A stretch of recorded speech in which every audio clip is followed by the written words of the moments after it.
Hi everyone, welcome to another fertility expert Q&A series.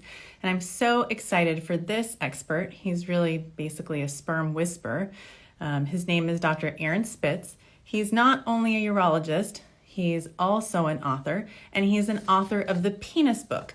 And so that's what we're going to talk about tonight. We're going to talk about what you should know about your man's penis. So if you have a penis or know someone who has a penis, this is the show for you. And we're going to talk about lots of stuff. So thank you guys for joining. I'm just going to find him right now. I don't see that he's joined us quite yet, but I'm sure he will here in a second. I'm just adding right now and we'll see. I'm just waiting for him to join. But I'm super excited. We're going to talk about lots of things. There he is. Hi, Aaron. How are you? Hey, great, Amy. Thanks for having me on. I appreciate it. Absolutely. So just tell us about yourself. Well, I am a urologist and I specialize in male sexual function. I've been in practice for about 20 years and I've had a lot of great opportunities to share expertise in this area with a large audience through appearances on television and also most recently in the documentary The Game Changers. And I also have a book out called The Penis Book, surprisingly. And so I really enjoy the opportunity to get the word out on this rather hidden topic. Totally. And why did you write the Penis book?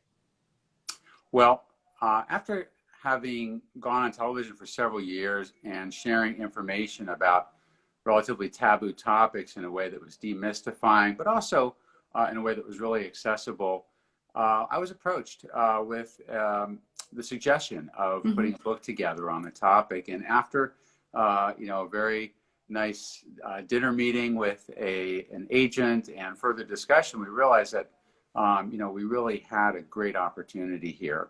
And it was really kind of born over a dinner conversation. It's something I'd been toying around, but didn't really have a lot of solid direction on. But then the timing was right. I think there's sort of a season for everything, and this was the season for me to put this book together. Excellent. And so for those of you who are watching us right now, if you have a question about the penis, at the end of our discussion, we'll take your questions live if you want to chat them to us. Okay, so my first question is, what makes an erection happen? Well, an erection is a kind of a convergence of a lot of complex body systems. You have to have the brain, you got to have the heart, you got to have the circulatory system, hormones, all these different things sort of come into play. But it can be sort of simplified down as what I would call a hydraulic event. Hydraulic meaning fluid moving in or out of something, and in this case, fluid is blood. So blood rushes into the penis, and then it gets trapped there. And that's an erection. An erection is when the blood can no longer expand the penis. It can just make it stiffer and stiffer, and then at some point, no more can go in, and it can't get out. And the reason that all happens begins with a signal from nerves, and that signal is usually initiated by the brain. Some stimulating senses, sight and sound and touch, cause a message to go down the spine, and then the nerves from the spine go to the penis and they release a signal, nitric oxide, which then triggers all those blood vessels in the penis to open up and allow lots of blood to rush in. And the blood rushes in and rushes in to the point where it actually opens the blood vessels and squishes them against the walls of the chambers of the penis, so much so that the veins that would normally drain the blood back out get pinched off. So when we don't have an erection, yeah, blood's flowing in and out down there, but it's going in and out. It's not a high flow state. But when you have this signal that makes everything open up and fill and engorge, you have the erection. And then after climax, after ejaculation, a different signal, adrenaline, is released. And that makes all the blood vessels squeeze tight and squeeze the blood out, kind of like a sponge squeezing itself dry. And now the veins aren't pinched off anymore and the blood can drain out and the penis goes soft. And what are the most common causes of erectile dysfunction and how do you fix them? So erectile dysfunction has a few different very common causes that really vary a lot on age and other associated conditions. So for young guys, the most common cause is what we would call behavioral or psychological. And what that really boils down to is releasing too much adrenaline. Mm-hmm.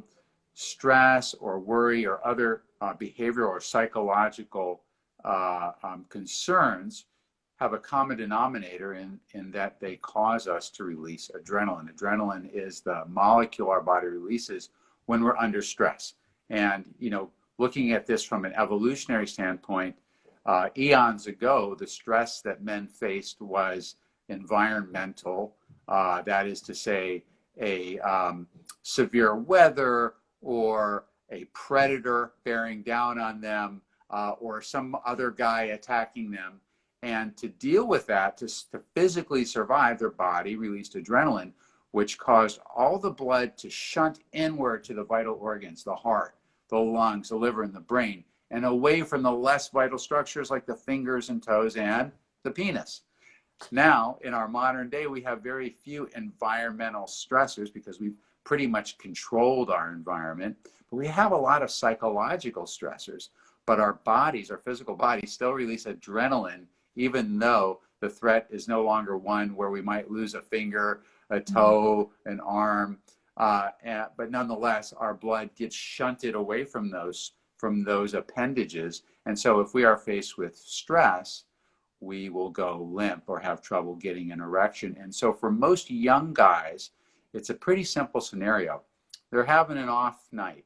Maybe they have a cold, or maybe they were partying too hard, or they were up late studying too, whatever it was, and they just didn't perform. But it's very alarming to them. Yeah. And the next time they go to have a sexual encounter, they think this stressful thought of, my God, what if that happens again? And you know, what if something's wrong with me? Just that thought causes their body to release adrenaline the same way as if they were having the thought, oh my God, there's a tiger about to attack me. Same adrenaline, and they will have trouble getting it up or keeping it up. And now the third time they go to have sex, it's a pattern. Mm-hmm. Oh my gosh, I think we lost him just for a second. Okay, no, you're good. Oh, I'm sorry. So then what happens? It becomes a vicious loop, and the body keeps releasing adrenaline with even less trigger. Now, fortunately, it is reversible, but it's a real physical effect on the penis. It's not that the brain, that you can think your way through it. You have to not release adrenaline in the first place. So once you release adrenaline, it's a chemical reaction, and it takes its toll. So that's the most common cause for young guys. And just understanding that helps a lot of the young guys who come in to see me, because one, they don't have a really bad physical problem.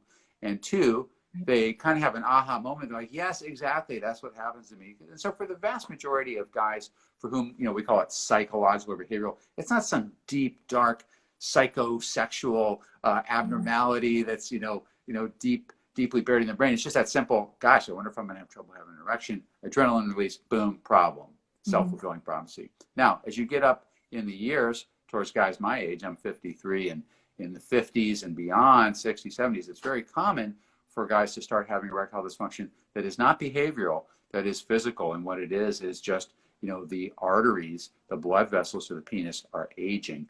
And so they don't provide as much blood flow. And so that hydraulic event of opening them up, letting the blood flow in and pinching off and keeping the blood trapped in there doesn't work as well, because those blood vessels are aging, they're stiffer, they're narrower. Now, that's not true for all guys at all ages and lockstep. Some do much better than others. Some can live their whole lives with no problem. Others start to have problems in their 40s. It's worse if you have other conditions that are also undermining your blood vessels in addition to age, such as diabetes, for example. Type 2 diabetes, super common in our population, along with the metabolic syndrome, the overweight, the obesity, the hypertension. All that stuff is undermining the blood vessels to the penis, setting guys up for erectile dysfunction. And so guys in their later decades of life, coupled with high blood pressure, diabetes, obesity, perfect setup for erectile dysfunction that is physical. Certainly there can be a psychological reaction to that, add some adrenaline in there too, but the underlying problem is physical. And then you have the less common cases like nerve injuries, spinal cord injured patient, young guy, diving accident, car accident, paraplegic, quadriplegic. They're not going to have that brain nerve signal connection that they need to release the signal to have an erection under normal circumstances. But fortunately, the vast majority of cases, psychological, neurological, vascular, metabolic, can be improved or cured. Perfect. So, you know, as I'm driving to work almost every morning, I feel like I hear these commercials for, it's almost feeling like consumer direct Viagra or Cialis. What do you Yes. think about that? Is that kind of stuff safe? And for people who are trying to conceive, is that safe for them to be taking as well? Well, fortunately, for people who are trying to conceive, these medications, Viagra, Cialis, the generic equivalents, have no negative effect on sperm. And in fact, I will often use them for my couples that are trying to conceive where the stress of infertility is causing erectile dysfunction. The guy is called upon to perform at specific times according to the ovulation cycle. And that can be very stressful. Yeah. Plus just the concern about how much longer will this infertility issue go on. And in some cases, couples are having difficulty getting pregnant because they're not able to complete sexual intercourse because of the erectile dysfunction issue. And so these pills can be helpful in allowing these couples more at-bats, if you will. Now, with regards to direct-to-consumer advertising, you know, this is really a shortcut when it comes to healthcare. And so ultimately, there will be cases where it really is inadequate and in some cases potentially dangerous. And that can be true for a variety of different health ailments. I mean, variety of conditions are direct-to-consumer marketed, including, you know, prostate problems or feminine problems as well. And we all know as physicians that, sure, a lot of stuff is simple and can be remedied by simple remedies, that if these remedies were over the counter and you could go pick them up in a drugstore on your own, you would likely do okay. But there's going to be conditions where these are actually indicators of much more serious conditions that you're not going to know about as a consumer, and these products aren't going to even begin to address. So I think that the direct-to-consumer marketing of erectile dysfunction medications is not dangerous for many of the guys, maybe even most of the guys who take advantage of it, but it's going to be insufficient for some key guys. And it's really interesting, but because the penis is all about blood flow, it is an early warning sign for cardiovascular disease or stroke. And for guys who have erectile dysfunction, that may be the very first indicator that they have an underlying serious problem with the blood vessels in their heart or brain. And if they are evaluated by a doctor in a comprehensive way, that'll be picked up.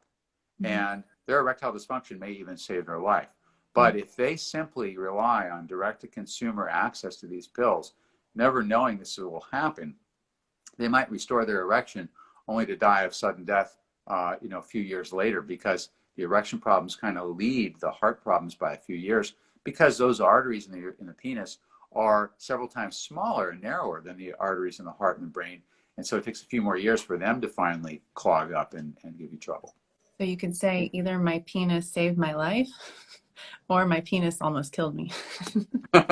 Well, you know what? Ignoring your penis can kill you, and paying attention to your penis can save your life. That's you know, better.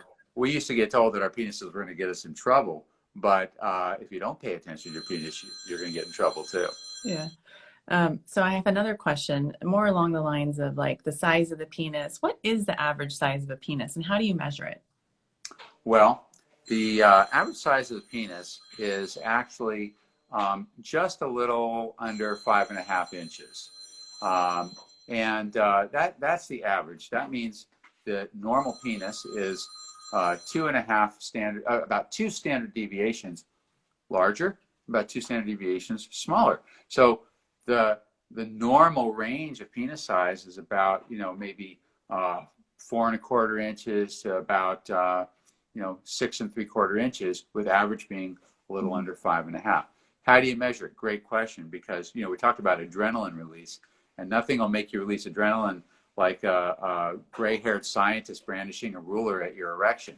So what we do instead is we measure the stretched flaccid penis. When the penis is soft, if you grab it by the head and pull it out as far as it'll go, it actually is very similar in length to when it is erect. Now, it doesn't mimic the girth, but it does mimic the length pretty closely. And so a ruler is placed at the base of the penis and measured out to the tip while it's fully stretched out. Now, some of the measurements are going to be varying by how fat the guy is, right? If you got a lot of fat pad above the penis, it's going to make your penis measure smaller, but functionally your penis will actually work larger because during sex that fat will be kind of pushed back out of the way. But that is how the penis is measured for the scientific studies that bother to measure the penis. Yeah. And are there any supplements or devices that can make the penis longer or bigger if someone's interested in that? So the answer is pretty much no. There is definitely no supplements that will make the penis bigger, but a lot of supplements over the years have been marketed as doing just that. And the way they got away with that was that, yes, the penis would get bigger as it was becoming erect. Of course it does. When the soft penis becomes erect, it gets bigger. And that was the increase in size that they could hide behind. They could say, well, that's all we really meant. But no pills make your erection become a bigger erection. As far as devices go, vacuum erection pumps and penile stretching devices have been marketed to make the penis bigger, but they rarely do. And when you look at the studies, what you'll find is on average, first of all, the vacuum devices really are not effective, but the penis stretching devices have some effect, but it's really what I would call a long run for a short slide, because when you look at the data, if you use the penis traction device for hours a day for months and months, the average gain is 1 centimeter. You can gain a lot more than that by just losing weight. Yeah. So, you know, they're really not a way. The good news is that most guys who are seeking out methods to increase the size of their penis don't realize that their penis is completely normal in size.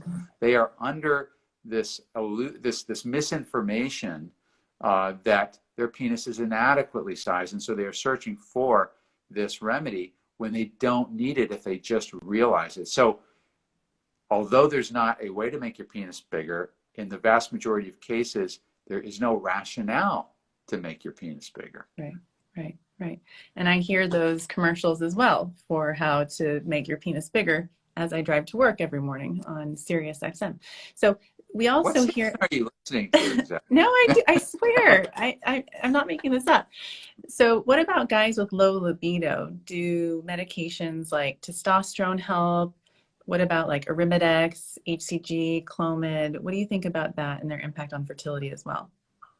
Yeah, so there are many men who suffer from low testosterone, and it tends to be age-related, but it is not always. In the population of infertile couples, guys who are infertile, who have low sperm counts, more often than in the general population, can also have low testosterone because the testicles make the testosterone and the sperm, and if they have a condition that's lowering their sperm count, they may also have a condition lowering their testosterone production. And when the testosterone levels are low, they can suffer from low libido. Libido is the desire to have sex, and it really is largely influenced by testosterone. Now, there are other things, other behavioral and psychological issues that can suppress a guy's desire or turn him off. But if the testosterone level isn't normal, he's really not going to have the desire at a foundational level, okay? So I see couples like that, and I need to help those guys restore their testosterone to a normal level so that they can restore their desire level so they can have intercourse, so they can try to have a baby. Not to mention the many other important health factors that testosterone plays a role in. But for young guys who are trying to be fertile, if they go on testosterone shots or gels or pellets, it will definitely boost their testosterone, but it shuts off their sperm production. Therefore, in guys where we're trying to preserve fertility, we use alternatives, which you mentioned, Arimidex, Clomid, HCG. These all work by stimulating the testicles' own production of testosterone. Whereas when you go on testosterone shots, you're putting the testosterone into your bloodstream, and you can put very good levels in your bloodstream that are great for your whole body except for your sperm. Because when the testosterone is made naturally in the testicle, it starts in the testicle and then it gets into the bloodstream and then it circulates all around. But guess what? The levels in the bloodstream are way lower than the levels where it's made in the testicles where the sperm is. And the sperm is used to levels of testosterone that are 100 times higher than what you measure in your blood. Wow. You can't give that by injection.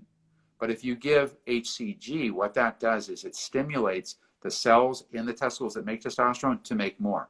If you give Clomid or Arimidex, it stimulates the center in the brain, the pituitary gland, that sends the signal to the testicles to make testosterone to ramp up that signal. And so with these different strategies, we boost the testicles level of testosterone, giving the sperm that 100-fold higher level, resulting in blood levels that are normal and higher than where the guy was before. Mm-hmm. But for guys who aren't trying to preserve their sperm function, testosterone injections and gels work very well, and by and large are quite safe as long as guys are monitored properly. Mm-hmm.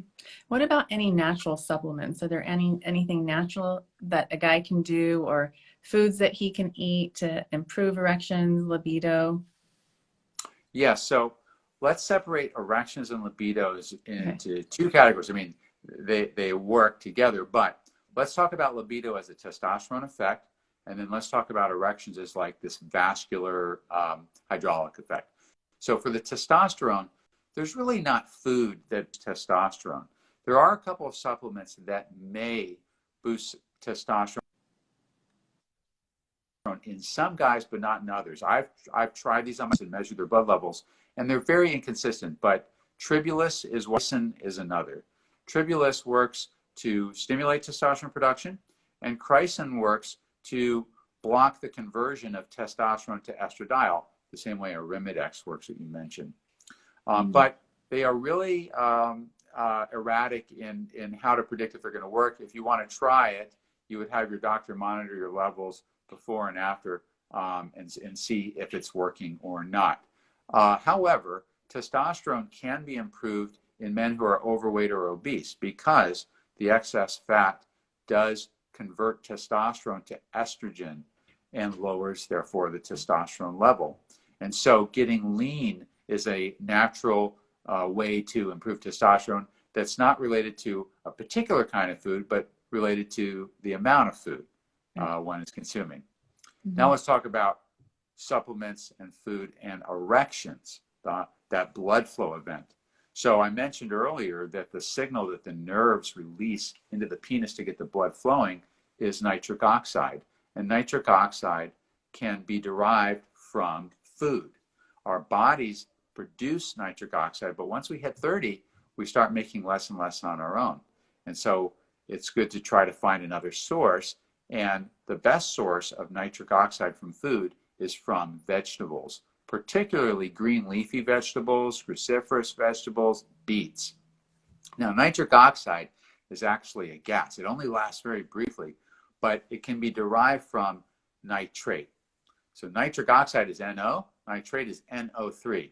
And so when we eat these vegetables, what happens is the nitrate gets converted to NO2, nitrite, by these bacteria in the back of our tongue. So you don't want to use mouthwash that's bactericidal, like Listerine. You want those bacteria to be there. You need them to get the nitric oxide out of your food. So they convert it, goes down to the stomach, some of it goes into the blood, and then it gets converted to nitric oxide in hemoglobin molecules, the molecules in the blood cells. But then what's interesting is some of it gets excreted out in the urine and the kidneys, and then about a quarter of it gets hyper-concentrated in your saliva, in the salivary glands. And it gets concentrated to be 20 times higher the level. And the next time you go to eat a vegetable, when you're chewing, that nitrate gets excreted out onto those bacteria that then convert it, and you have this like turbo drive system between the bacteria in your tongue, the salivary glands, and the vegetables, and it's designed to hyper reinforce your ability to get nitric oxide from plants. And there are supplements that can boost nitric oxide as well. Ginger stimulates the nitric oxide production enzymes in the blood vessels. And when you drill down to other particular like good foods on the fruit side, because vegetables are great, but fruits are more fun sometimes Mm-hmm. for desserts and whatnot. Blueberries, really potent. And blueberries have a lot of great antioxidants, as do many fruits and vegetables. The antioxidants serve a really important role because although the nitric oxide stimulates the blood flow of the penis, a lot of what we eat, animal products and processed foods, create these free radicals in our blood. These are like toxins in our blood that are going to counteract the blood flow, make our blood vessels worse. And antioxidants, which are found in fruits and vegetables, neutralize those bad chemicals. They play defense and allow the blood vessels to work better and enjoy the effects of the nitric oxide. So that's how food works for erections and for testosterone. Great. So, ladies, you just heard all the tips of what you should pack your husbands for snacks and lunch and dinner leading up to your big day, whether it's your Exactly. IUI day or egg retrieval day. Because people ask me all the time, what can we eat? What can I do? And those are great tips. So thank you. Yeah. So here are some other questions. There's some conditions that some guys might have, and I've seen them clinically as well in patients of mine. What is Peyronie's disease or bent penis, and how do you treat it? Because sometimes it can be harder to get pregnant if you have that. Can you tell us a little bit about it? Sure. So Peyronie's disease is a pretty fancy name for an erection that becomes bent or deformed in some way. It takes a severe angle up, to the right, to the left, down, twisty, corkscrew, all variations. And it's called Peyronie's disease, but fortunately it's not truly a disease in the sense that we think of a disease as something that can hurt you and spread in your body and maybe even kill you. But what it is, it's an area on the chambers that fill up with blood in the shaft of the penis that becomes disorganized and won't stretch and expand and lengthen the same as the rest of those chambers. There are two chambers that are side by side in the shaft of the penis that fill with blood, and they expand and they lengthen, and that makes the erection. And they're lined with a really interesting material that's a weave of collagen and elastin. Collagen is strong, elastin is stretchy. It's kind of like the waistband in your underwear. It's strong, but it's stretchy. And that's what this material that makes these two chambers is like. And what happens is there's an overgrowth in a disorganized way of the collagen, and it won't stretch anymore. And sometimes you can even feel a little lump there where it's happening. And it can also be painful too initially. And because that spot won't expand like the rest, the penis will kink and bend right at that spot. And for some, it can be so severe that they cannot have intercourse. The bend is too severe. Yeah. So that is what Peyronie's disease is. It can come on just out of the blue, or it can come on after some damage to the penis during sex, like it got bent a little bit too much. Or it can even come on after some blunt trauma, like a baseball or something like that. But most of the time, it comes on out of the blue. It can be a genetic thing. Some guys who have Dupuytren's contractures, which are like thickening and contractures in the palms, are more prone to get this as well. So it typically happens in the 40s and later, but I've seen it sometimes in younger guys. And it also can make the erections weaker too, because it doesn't allow the blood to get trapped as well, because that lining doesn't pinch off the blood vessels as well. Anyway, it's a mechanical issue. It doesn't spread. It doesn't lead to cancer. And the treatment for it is mechanical. So the idea is you got to break down that patch that is thick and won't stretch. You got to make it more stretchy. And you can do that with a penis traction device that you wear for about 30 minutes. So I say that pulls and stretches. You combine that with injections of special medication that goes into that thick area and gradually breaks it down. Or you can do surgery to correct it, cutting out that patch and putting in a graft, or cinching up the other side to straighten out the curve. But it's a condition that affects probably 10 to 12% of men. It's just not been talked about very much. And when my guys come in with it, they're amazed that there's so many other guys that have. They think they're the only guy in the world, and they can't imagine how something so crazy and so devastating is happening to them. But the good news is that we have a lot of success treating it now. Well, you mentioned something that sometimes it can happen with sex, and I just thought of something. Can you actually break a penis? In fact, you can. It's uncommon, but I've treated several over the course of my career. And, we call it a boner, but it's not really a bone. So how do you break something that's not a bone? And it's really a rupture. So, I talked about these two chambers. So they're like a long balloon, if you will, that expands and then at some point won't expand anymore. But what can happen is that lining, if you bend it too hard while the pressure gets so intense, it'll actually burst open like a balloon. And then the blood comes rushing out. But of course, there's still the skin around it, which traps it. And so that blood rushes out of the chamber, but it gets trapped by the skin, and it just makes the penis swell and swell until it looks literally like an eggplant. And we call it in urology the eggplant sign. And it's kind of funny that eggplant is the emoji for penis in texting. But in urology, it's the sign for a fractured penis. That's what we call it. But it's not a bone. It's the lining that contained the blood that ruptured. And the correction of it is not a cast or a splint. It's surgery to go and find that tear and sew it shut. Mm-hmm.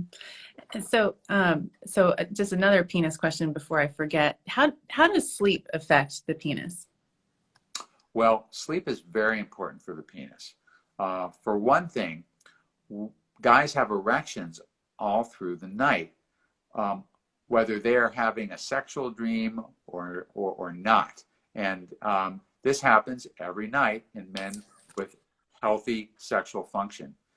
Why does that happen when the guy is unconscious? Well, we don't know for sure, but we do know that when it's happening, it's increasing the oxygenation of the tissues. It's forcing blood flow into those tissues in a way that's very healthy for the tissues and that keeps the tissues younger and more elastic. Now, if a guy, when he's conscious, chooses to be celibate, let's say he is a monk and he's taking a vow of celibacy, every night he will have erections while he's asleep. So the penis will continue to get sort of the nourishing blood flow it needs, whether the guy consciously chooses to allow sexual stimulation or not. So getting a good night's sleep allows the penis to have those series of erections that's good for it. Secondly, sleep will affect a guy's testosterone production. And testosterone is not only important for having the desire to have sex, it also nourishes the tissues of the penis and allows those blood vessels to remain stretchy and younger. And when we are sleep deprived, when guys are sleep deprived, their testosterone production will drop by about 15%. And that's like losing, or that's like aging 10 to 15 years, because we might have a subtle drop in our testosterone by about 1% a year once we get past our prime. Well, you can accelerate that dramatically by just not getting a good night's sleep. Not only that, if you have sleep apnea, which is a condition a lot of guys have, which interrupts their sleep, the sleep apnea causes your body to release adrenaline, because when you have sleep apnea, you're literally suffocating. You're just not awake for it, but your body's awake for it. And to deal with that stress, that danger, it releases adrenaline. And that adrenaline decreases the blood flow to your penis, not only while you're asleep, but also throughout the day. There's a higher level of adrenaline that just kind of persists, making it harder for your penis to get erect. So sleep is important for testosterone, to allow enough production of testosterone, to diminish the hyperadrenaline effect, and to allow for erections at night while you're asleep. Nice. So everyone, make sure you get your sleep as you're leading up to your egg retrieval or your IUI or your ovulation day. Super important. Eat your blueberries, get your ginger in. I love it. So just some other questions that sometimes, clinically I see in my office. So I just want to run them by you to see what you think as well. What kind of advice do you have for a guy who, let's say, can masturbate in the cup, but he can't ejaculate in his wife's vagina? What can a guy do to fix that? So that is fortunately an uncommon problem, but it is a real problem.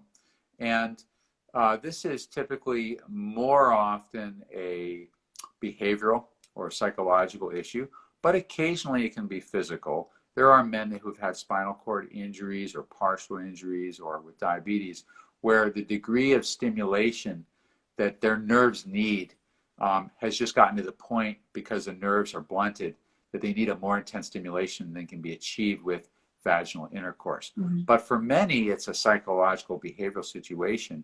And in some instances, it's a result of the guy having developed a very idiosyncratic masturbation technique, where he's really come to rely on a very specific rhythm and intensity of stimulation that's not reproducible with vaginal intercourse. And for those guys, working with a behavioral sexual medicine specialist, that can be unlearned, and the guy can learn to allow his body to reach a climax with vaginal stimulation. But it is a process that a behavioral sexual medicine specialist would be most helpful with. And what do you think about porn, especially in cases where guys are having problems and also if they're trying to get pregnant? Do you ever recommend that they bring porn into the bedroom? You know, you would think that porn would just up the excitement because certainly, you know, it's very provocative and it's very scintillating. But it turns out that porn can be actually detrimental to a guy's sexual response. Now, it becomes detrimental when it's viewed very frequently. You know, occasional viewing of porn, there's not much data to indicate that it's harmful. But many guys, because of the easy accessibility of pornography with broadband and our smartphones, are viewing porn frequently. And by frequently, I mean daily and sometimes several times a day. And what this does is actually remarkably shrink the brain centers that are important for our sexual response. It blunts them, it makes them smaller, as can be measured on MRI scans. And so the very centers that porn is stimulating, it's actually kind of overstimulating. Kind of like a light that's too bright might impair your vision. Well, these are stimulations that are coming in through our eyeballs, and we think that, well, you know, it's an image, it's psychological, it's how we choose to react. No, they actually affect the very same centers of our brain that addictive drugs do, cocaine and alcohol, etc. Those brain centers that allow us to become addicted to drugs also respond in the exact same way to pornography. And what happens over time, as most people know with drug use, is the thrill gets less and less and less, and the person has to do more and more drugs just to feel normal. That's the same with porn. The excitement of the images of porn become less and less exciting, and the guy or whoever's watching the porn has to look for harder and harder and more exotic or bizarre images to get excitement, often to the point where they are viewing images that they find repulsive, but that they find necessary to get off. And again, this is in the very frequent porn viewer, you know, daily or so. And then the centers of the brain that are important for modulating that signal that goes down to the penis to cause it to become erect start to shrink in size, and they release less and less signal the more pornography is watched. And this is such a insidious problem because not only is it affecting our couples who are trying to conceive if the guy's watching on porn, it's affecting guys right out the gate at the level of high school. So now we're starting to see high school seniors report 25% incidence of erectile dysfunction. That was unheard of before the advent of streaming porn. In fact, the incidence of erectile dysfunction in guys under 40 before streaming porn was under 4%. Now it's 25% in 16-year-olds. It's crazy. But fortunately, it's reversible. And studies have shown when guys go cold turkey and just stop viewing altogether, after some months, not right away, their sexual responsiveness will return. So porn might be fun a little bit here and there if that's what you want to do, but it's a slippery slope, and it's certainly a factor to take into account if you're watching it very frequently. So on to another question. I bet you get this a lot too. How often should we have sex to get pregnant? What do you recommend? That's a great question, because you know there's all kinds of regimens out there. Right. And my recommendation is based on two scientific findings. Okay. One scientific finding is that sperm will survive inside the woman's uterus for several days. If you put sperm in a petri dish under proper conditions, it can survive for even a month. Okay. But the egg only survives for 24 hours once it's released by the fallopian tube. So, with that in mind, you have to make sure you're having sex on the day of ovulation. But if you have sex the day after ovulation or 2 days after ovulation, it's not going to do any good. But if you have sex a day before ovulation, 2 days before, 3, 4, 5, 6, 7 days before ovulation, that sperm is surviving, at least some of it, until the egg arrives. Now, we consider the fact that if you have sex every day in a row, you might be depleting your counts and have less and less and less by the time the egg drops down. But the other scientific finding that I base my recommendations on is that when you do have sex every day in a row for 6 or 7 days in a row, even though there is less sperm in the semen on that last day, the quality of that sperm, as measured by a certain test called the DNA fragmentation test, is actually a lot better. Mm-hmm. So, although you have smaller numbers of sperm, you have higher quality sperm on that day. So if you take these two considerations together, that sperm will survive several days inside the woman, and that although the counts decrease, the quality increases, I instruct my guys to have sex every single day in a row for several days leading up to and including the day of ovulation, building up a welcoming party and increasing the quality of the sperm at the same time. I love that. Yeah, I mean, I do say the same thing, but sometimes I get these big, what, every day, and I'm like, right. So then I say, okay, every other day. Well, that's where Cialis and Viagra come in. That's true. Or blueberries. So we hear, or blueberries and ginger. So we hear about Kegels for women as far as exercises that we can do. Are there any penis exercises that a guy can do? I know that sounds like a silly and probably totally stupid question, but is there anything like that for men? Yeah, well, it turns out what's good for the goose is good for the gander. It turns out the Kegel exercises also help erections and may also help with ejaculatory conditions, such as premature ejaculation. So the Kegel exercises, as we know, is that squeeze we make when we're trying to stop ourselves from peeing or pooing. And the muscles that constrict off the anus or constrict off the urethra also squeeze the base of the penis. And when they do that, they make the trapped blood during an erection rise up in pressure even higher. You know, when you have a party balloon and you squeeze the middle of it, the rest of it gets even more tense and even more full. Well, that's what these muscles do to an erection. When the penis is full and then you do a Kegel squeeze, it makes the erection even firmer or throb, if you will. And exercising those muscles on a regular basis can allow that kind of an effect to become even more accentuated or more sustainable.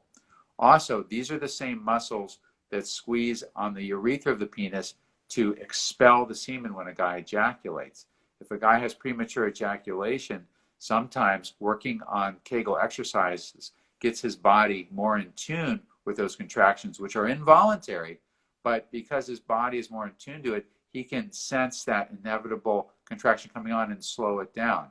And it may even enhance the forcefulness of ejaculation for guys who are noting weak ejaculation. But Kegel exercises, when they've been studied and done in conjunction with biofeedback, so in a very formalized way, have been shown to improve erections in men who had erectile dysfunction as good as Viagra in those studies. Wow. Wow. I bet a lot of people who are watching this did not know that. I have a feeling that maybe only like 5% of people knew that. So we have so many live questions that have been asked, but before I get into that, can you just share with us some of the most common penis myths out there for people to just know that they're just myths? Sure. Well, I mean, we've addressed some of them already. First of all, the myth that there is a pill that can make your penis bigger. The myth that a normal penis is the kind you see in pornography. Those guys are way bigger than normal. That's why they're in porn. LeBron James is way taller and more athletic than normal. That's why he's a professional basketball player.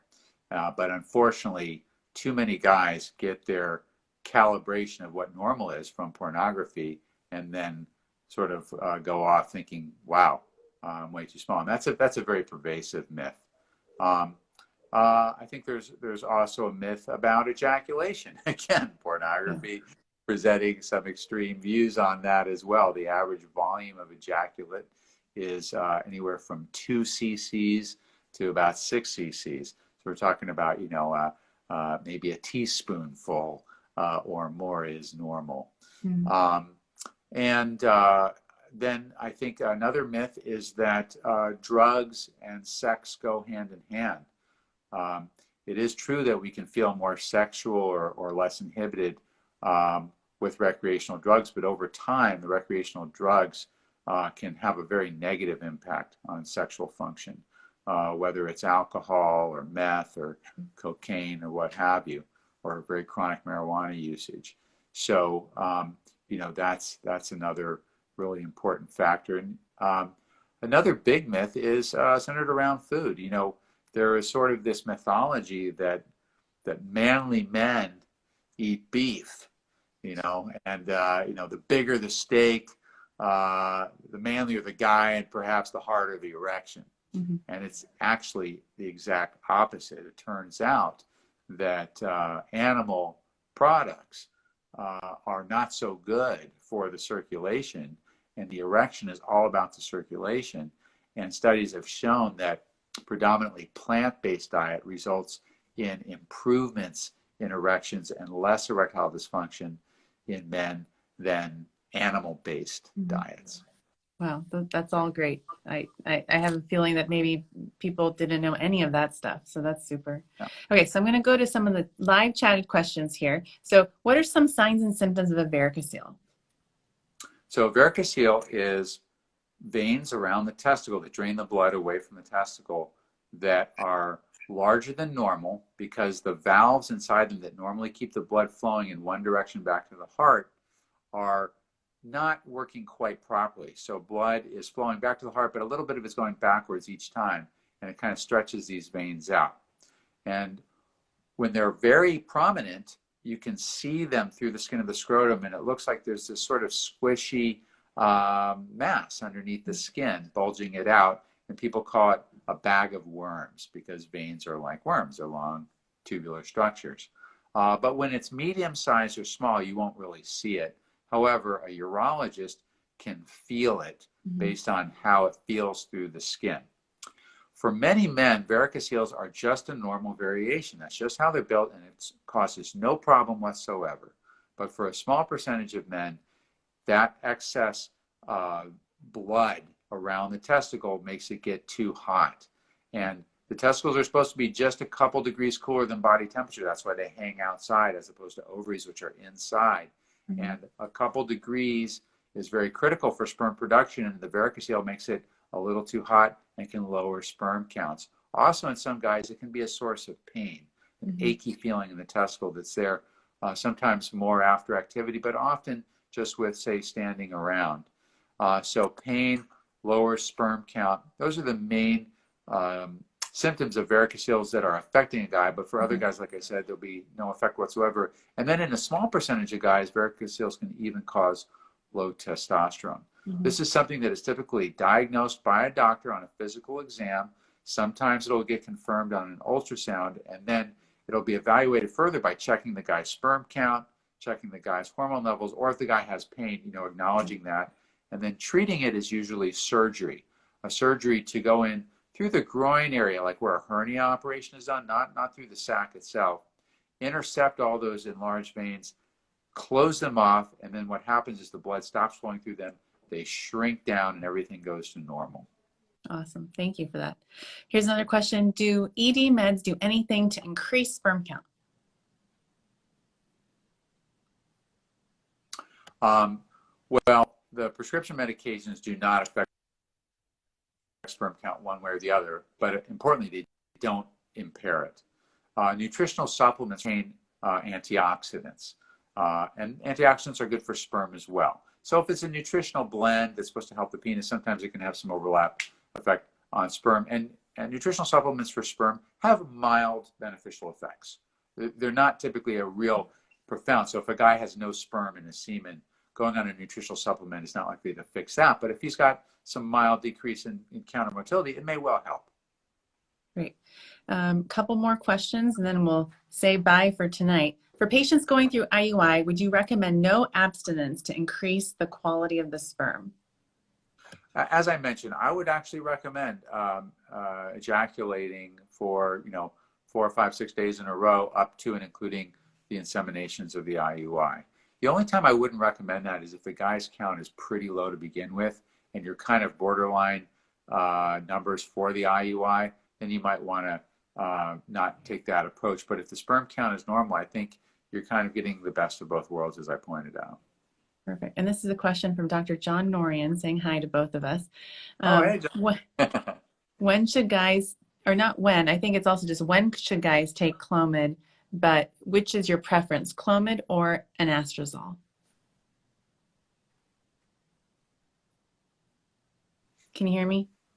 Aaron, can you hear me? You're just freezing up a little bit. No problem. Should guys take Clomid? Versus anastrozole, or which one's your preference?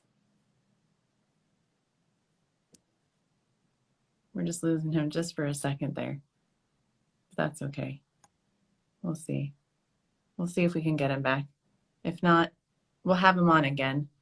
So you guys, thank you for joining us tonight. We had so much fun talking about the penis and Dr. Aaron Spitzer's book, The Penis Book. I got to ask him all my favorite questions, not favorite, but you know what I mean, questions I've had for him. So we'll be sure to have him back on the show very, very soon so he can answer more of your questions. And maybe we'll just put a call out and you guys can send your questions in, and then we'll have him back on to answer them for us. So thank you guys for joining us. I hope you guys learned a lot. I certainly did. And I can't wait to see you guys back here again. Thanks so much. Have a great night, everybody. Bye-bye. Oh, wait, there he is. He came back. Let's see here. View. Maybe he'll say bye to us. He'll say bye to us one more time. If not, that's okay. Okay. Well, bye, guys. Have a great night. Bye-bye.